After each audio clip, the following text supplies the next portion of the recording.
Okay, so got him all plucked, cleaned up. He's still got a few feathers. I cleaned him up more than I normally would because I want to show y'all if you want to do them whole roasted. So first thing I'm going to do, this dude loved to scratch in all the dirt and muck and stuff, and I don't feel like cleaning up his feet. So the first thing I'm going to do, just to get out of the way, I'm going to cut his remaining foot off since Dalton chopped his other one off. So you kind of bend it down until you feel that kind of there's a gap between the two bones. Sometimes you can't feel it right away. Just start cutting until you can see the bones, and you cut right between them. This is what the boning knife is for, because it can go in between all those lovely bones. Normally I would use the feet to make soup, but not when they're this gross. Tilt the other way and cut the skin on the other side. The more skin you can get, the more you can see where you're cutting between the joint. Now, I don't know if you can get in there, Michelle, to show the top of that bone. And I just put the boning knife right between it and move the leg around until I get all the way in to get to the tendons. His tendons are tough as hell. And this is where I will use my scissors. Remember I said these shears for those tough tendons, because I can't twist hard enough against it with my knife right now because they're too big. See, he got some thick ass tendons. I would normally do the other one, but since Dalton, that's how good that knife did. I'm just saying, that sword's good. Okay, next thing, come up towards the head. And I always turn it to face me, so I'm going to kind of be doing this at a weird angle so that she can see it, because she's not going to be able to get a good video. No, I can't get over there. If I turn it towards me. So, as I said, Dalton, he was a little bit rough today. But I go in here with my fingers and just pull all this, see that clearish kind of membrane? I just run my finger all along that to loosen everything up. This is going to make it easier for you when you pull all the trachea and everything out the bottom half. Some people will go ahead and pull out the crop. I don't feed mine in the morning they're going to get butchered. So I don't really worry about that because their crops are empty when I butcher them. Oh, I'm going to have to talk to my roommate about how to not make all this blood clots up in here because it cut the neck so low. Anyway. Okay. Then we're going to turn it to the butt end. I said I'm still doing this at a weird angle, so I apologize for it being kind of odd. I use my shears for this because for some reason, especially with the thicker skinned older birds, which this one was, I have a tendency to accidentally snip a bowel, and that's just gonna destroy your meat. So I love my shears. So I cut through the skin. Now you see this membrane.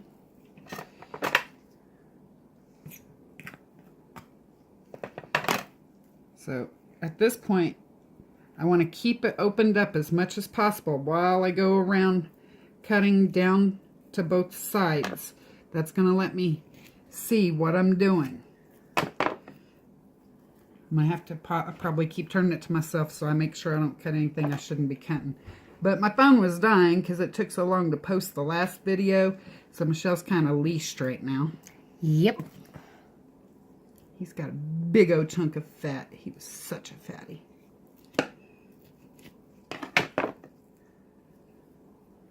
Alright. I just had me a hole. Where'd it go? There it goes. Okay. You can kind of see in there. See his guts now. Now. Can I see that? Okay. So I kind of use one finger to hold the bowel over to the side. And I use my scissors. My shears. Because they have more power. And I cut down the side. And I said keep checking to make sure you're staying away from the bowel. And I cut to the side of the vent. Then I'm going to turn it so she can't see it because I'm too right hand dominant. Okay. Can you get there? Okay. I'm going to do the same thing to the other side. And I'm taking my time with this. Sometimes when I take my time, I end up messing up more. So I apologize if I do. Okay, don't be pulling on that because you're pulling him away from me. All right. Try and get his peg leg, his leg out of the way. His one leg out of the way. Well, I'll turn it back so you can get from that side easier here in a second. As far as I can go. Yeah. I just, for this side of it, I'm too right-handed. Okay. There we go. Now I can go back to the other side. Okay. So, next thing. That's his bow loop. We want to keep that up away from everything that we're using. Remember I said I cut the tail off?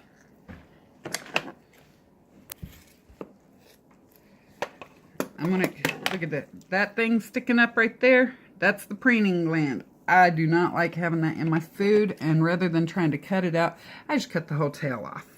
That's me. Some people leave it. It's up to you. I knew this sucker was going to be tough. Holy cow. He is tough, tough, tough. Okay. Whoops, that's not the knife I wanted. That is.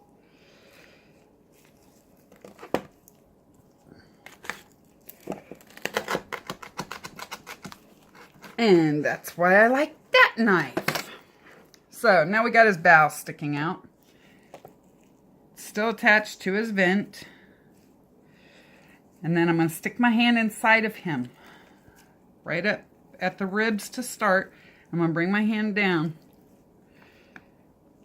And I'm going to separate all this stuff inside. You won't be able to see what I'm doing now because there's no way she could get the camera in there. Because my hand barely fits. Yeah. But I just use my fingers and just run it all along the inside of the rib cage to pull everything loose. Big old chunk of fat, I'm just going to trim it. He's got another one on this side once I get that all loose. There we go.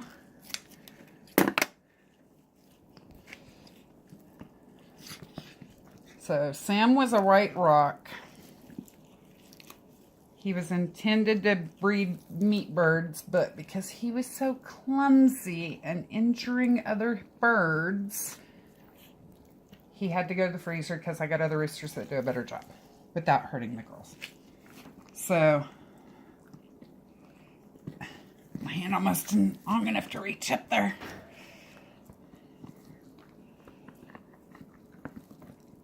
Okay, I got everything loose. Now here's where you want to be really careful and pull everything out.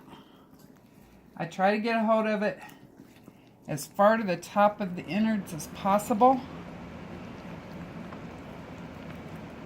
Hold on, I still got a little bit holding it in there on the back.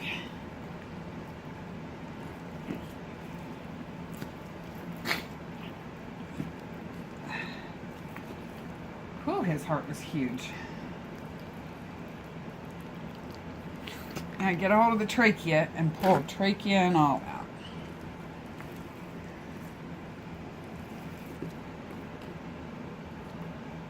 Heck.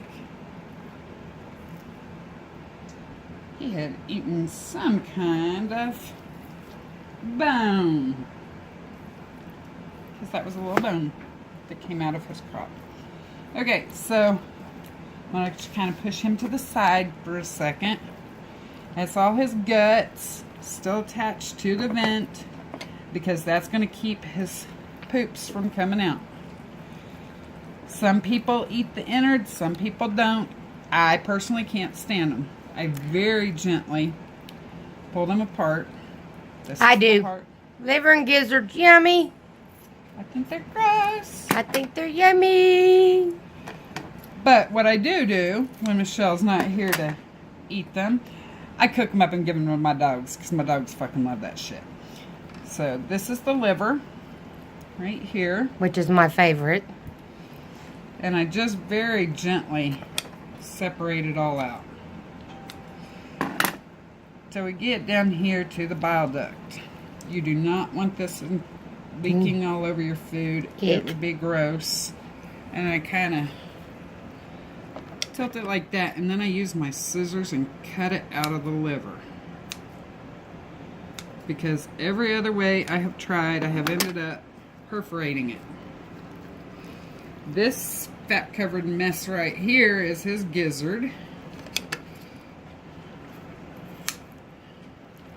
I'll show you how to clean that up later. Which is a yummy piece. Right now I'm just going to cut this huge amount of fat because he was a pig. Just because that part's going to go away anyway. So, there is one of his testicles. Big one. And that's all garbage. And maybe he only had one. Really?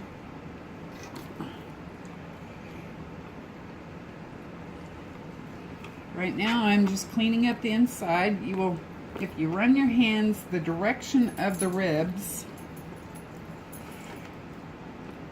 you will get out this wonderful mess that looks like that. That is lungs. My dogs love them.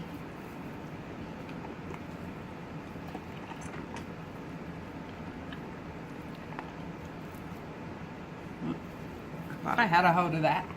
I didn't.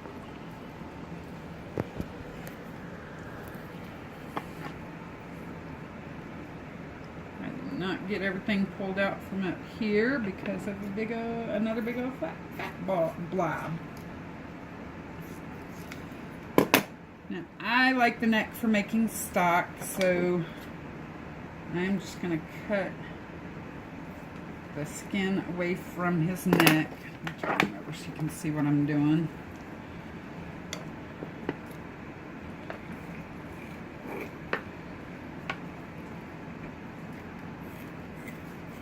I don't put the skin in my stock because then that's just more fat I have to skim off. Some people do. I'm lazy.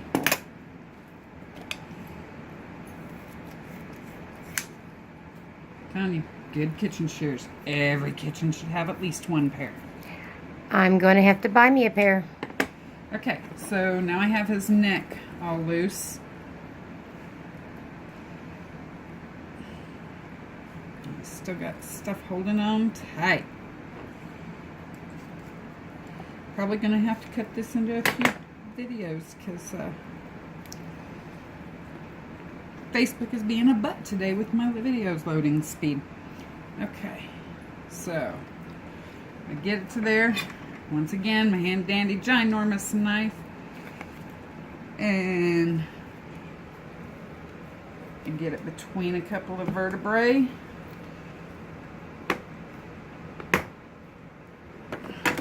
If I can't get him in there. Get it in here on him.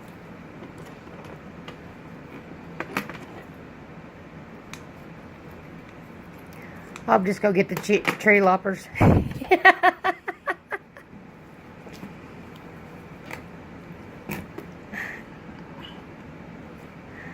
Once I get to a certain point, I can kind of break his neck back, and then I go in with my boning knife to finish separating it. But my boning knife doesn't have the strength that I need for that first part on a bird this big, because it does have such a fine tip. Okay, where in the world is that edge that I'm looking for?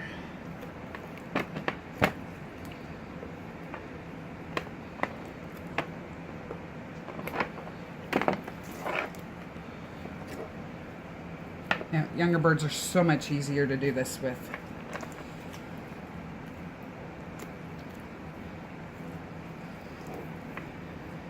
How many birds did I do to your one when we did them younger ones, Michelle? Oh, good Lord. We would have already been done. Okay. I literally cannot get that thing to separate.